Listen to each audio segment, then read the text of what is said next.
Welcome to Electrified. It's your host, Dylan Loomis. So we have even Ashok Eliswamy, a man of few words, chiming in on Elon's pay package saying, "Insane. It's just so obviously unfair that I can only explain this as corruption." I've been reading up on everything I can find over the past 24 hours about the case, and here are my main updated takeaways. First, on the timing of the appeal, if Tesla does decide to go through with that, I'm seeing conflicting information on those timelines for the Delaware Supreme Court. Yesterday, I shared this document, the Delaware Court's The Supreme Court Case Scheduling FAQs. That's where we were told the average time from appeal to final decision in 2023 for the Delaware Supreme Court was about 29.7 days. But if you continue, that number is from the date of submission to the date of the final decision, and I learned that submission and filing are actually different. This morning, I found this document, the Supreme Court of the State of Delaware 2022 Annual Report.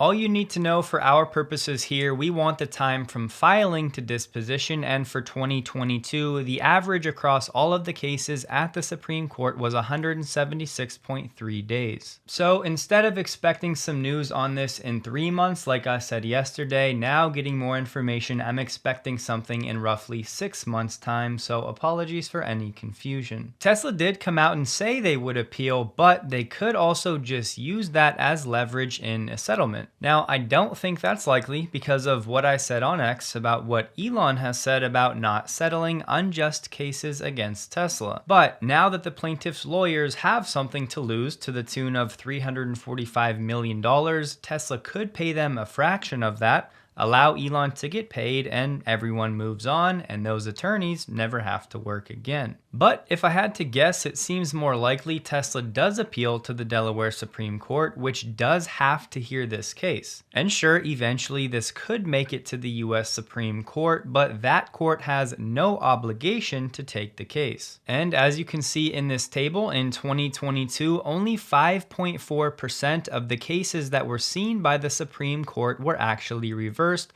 That includes both for criminal and civil, which is not an encouraging statistic, but you could also argue that this Tesla case seems like it could be one of these minority cases. Now, in the long run, this will be a blip on the radar for Tesla, no matter how it plays out, but if Elon and Tesla can't get the decision reversed, the cost to create a new compensation plan is likely going to be quite costly for Tesla, which is wild because this lawsuit is supposed to be about protecting shareholders when in reality it's becoming very harmful to shareholders. And it does not take a lawyer to see that this case clearly only exists as a payday for the plaintiff's attorneys and potentially as lawfare against Elon. But as always, if any community initiatives develop to support Tesla and Elon, I'll definitely let you know. A quick aside, the Secretary of State in Texas in June this year already signed the papers for Tesla reincorporating to Texas. Some people were saying that there's litigation pending that's challenging Tesla's reincorporation to Texas, but personally I have not been able to find anything about that. So if you hear anything, please let me know. And real quick, I don't do the personal drama, but just to clear up some facts here, so AJ on X was calling Gary Black a liar. What he pointed out was June earlier this year, Gary said, "I cannot see Judge McCormick trying a second time to overturn the will of the Tesla shareholders who again approved the vote." And then yesterday, Gary said, as expected, Judge McCormick has again rejected Elon's 2018 comp plan. And if you stop there, you could certainly say that does not look great for Gary. However, Gary has come out and said he changed his mind about that, and if you go to his pinned tweet, you'll actually see a downside catalyst for Tesla,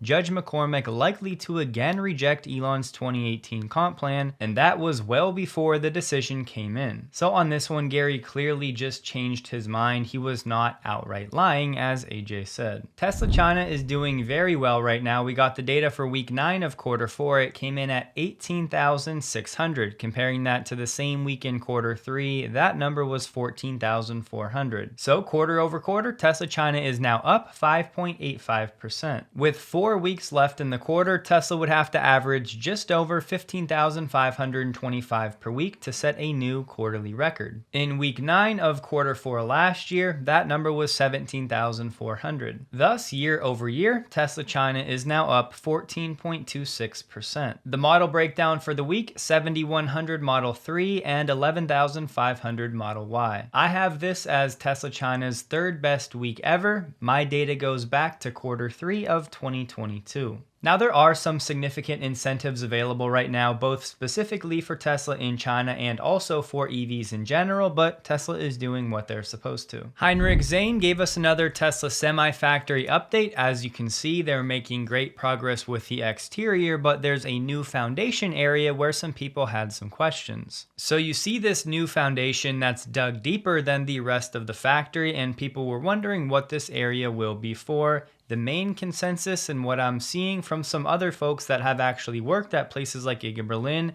is that this will be the area for the stamping of the semi. And if you look at this render on the far right, you'll see that section that has the raised ceiling, likely where that new foundation is. That's where the stamping machines will likely be, as that equipment is rather large. Tesla's Model 3 long range has made it on Car and Driver's top 10 cars for 2025. They called it an excellent mainstream EV sedan that's also a great deal. They said it's leaps and bounds better than before. Someone over at Tesla must be a reader. And in closing, after talking about the pricing, they said for a car as capable, satisfying, and useful as this Model 3, it's an outstanding deal. And it makes one wonder why most other automakers are losing big money on much more expensive EVs. All I can say is if they'd been watching Electrified for the past few years, they would not be wondering. And check this out, I found a media kit for Car and Driver for 2024, and their monthly unique visitors, it's over 11.1 million. There's a report out there from Business Insider, so be extra careful with this one, but they're saying that Tesla has told Cybertruck production employees to stay home for December 3rd through the 5th. If this is true, it could be many things: production upgrades, line maintenance, or it could be they have excess capacity. Based on all available data, my guess would be one of the first two. Those timelines make sense for upgrades and or maintenance. But either way, they said employees will still be paid as usual. Car News China has said that the Tesla China team has denied that the Cybertruck would be brought to China through official channels anytime soon, saying it has no plans to sell the model in the world's largest EV market. And remember, earlier this year, Elon said getting Cybertruck road illegal in China would be very difficult, but we could ship some prototypes over for display. China has plenty of different restrictions on pickups, including where they can actually go in different cities, so I don't think China is going to be high on Tesla's list for the rollout of the Cybertruck. A few months back, we talked about the iron ore miner Fortescue and how they're working to electrify their heavy-duty mining truck fleet. Well, they just got some money from the Australian government, and now they're going to develop a 6 megawatt fast charging unit. 6 megawatts is equivalent to 6,000 kilowatts, and if you divide that by 250 kilowatts for the average V3 charging speeds, that means this would be about 24 times faster than Tesla's V3 superchargers. The chargers are needed for the 1.9 megawatt hour batteries that drive the power systems. Fortescue said the 6 megawatt fast charger will be compatible with a wide range of battery electric heavy mining equipment, and that the units will be equipped with robotic connection options. In my opinion, anytime the limits of what's possible are being pushed, it's certainly worth sharing. Well, California having electric vehicle tax credits makes all the sense, but excluding Elon Musk and Tesla for probably political reasons is just foolish. The reality is Tesla is the biggest manufacturer of electric vehicles in California.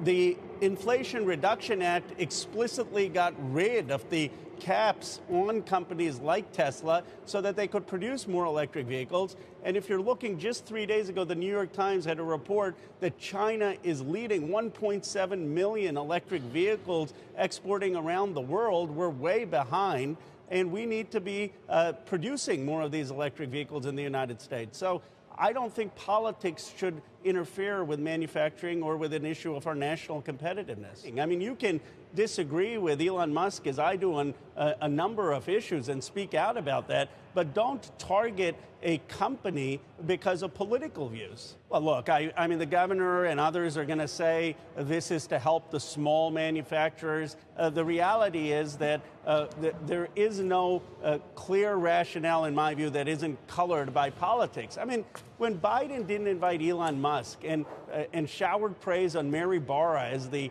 visionary for electric vehicle revolution, that was just nonsense, and the country knew that. I mean, no disrespect to Mary Barra, but come on, she was dragging her feet on electric vehicles, and Tesla helped create the electric vehicle revolution with a grant from Obama, and people hate that kind of politics. How refreshing is it to hear a politician not talking their book, not being partisan, but just speaking in logical sensibilities? I'm not sure how much influence Roe will have over Gavin Newsom, but this certainly won't hurt. In case you missed it, here's an impressive clip of FSD version 13 from AI Driver, highlighting how smooth this version is.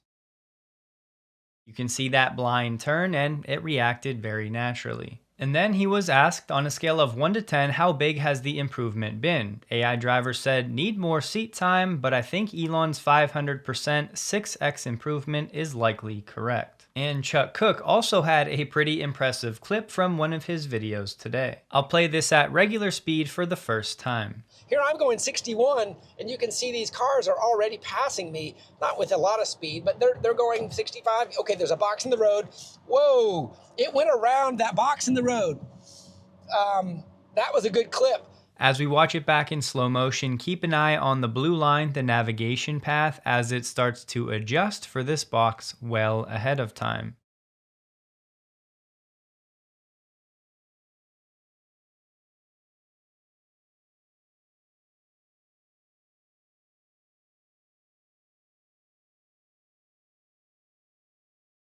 Now sure, could it have just ran over that box? Most likely, but you really never know. But the reason I'm so fixated on this is because I'm always thinking about, well, what if there was a tire or a fender or a giant tree that was low to the ground and the cameras couldn't see? That would obviously be a disaster, so to see this performance without that front bumper camera, to me, is very encouraging. And in case you missed it yesterday, Tesla is validating and testing the Cybercab all over Giga Texas. Joe Tetmeyer caught some great drone footage of this in action. I believe it's being followed by the Model 3 that has cameras in the similar placement.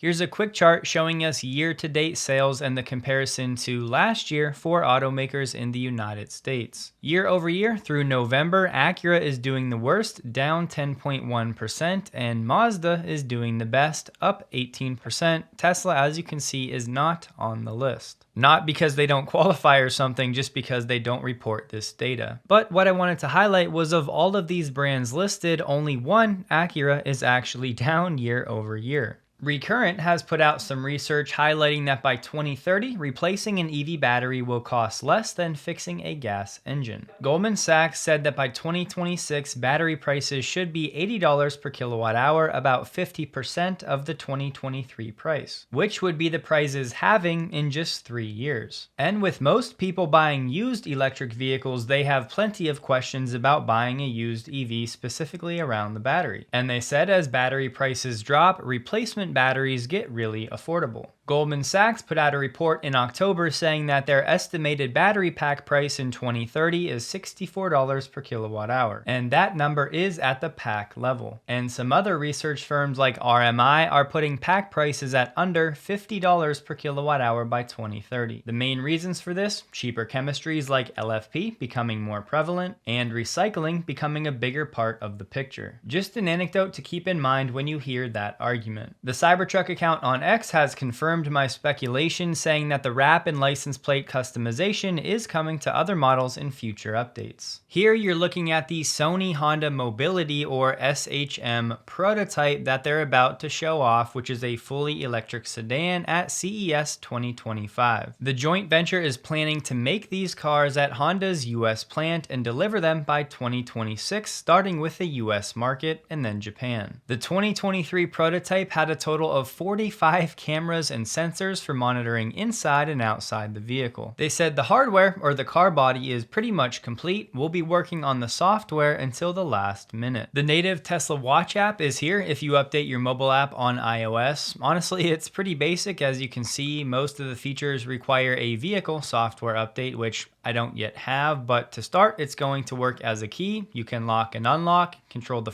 trunk, you can honk the horn, flash the lights, and we'll see what the climate and charge icons do, but hopefully much more functionality in the future. Tesla stock closed the day at $351.42, down 1.59%, while the Nasdaq was up 0.4%. The volume was 42% lower than the average. Don't forget, my referral code is active again in case you need one and you're considering buying a Tesla before the tax credits potentially go away. My wife and I are currently having this conversation about if it's time for our second Tesla. Hope you guys have a wonderful day. Please like the video. If you did, you can find me on X linked below, and a huge thank you to all of my Patreon supporters.